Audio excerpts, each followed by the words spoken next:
मी आज काल संक्रांत झाली पण ना तिळगुळ दिला नाही कामानं काय नाही. आता छान मस्त पुरणपोळ्या करते, लाडू बनवते आणि देते. आता त्यांना काय करते, लाडू बनवते, चिठ्ठी लिहून देते, आहो तिळगुळ घ्या आणि गोड गोड बोला असं लिहून देते.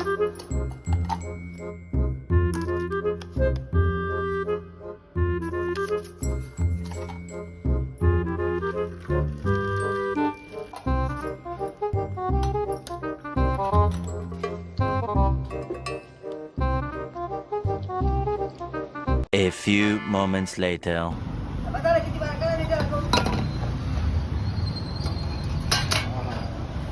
काय आयटम पाठवली. हा हा ते काय तिळगुळ घ्या आणि गोड गोड बोला. आत डब्बा खोलती, छान चिठ्ठी बघते, लाडूचे पोळ बघते, मज्जा येते.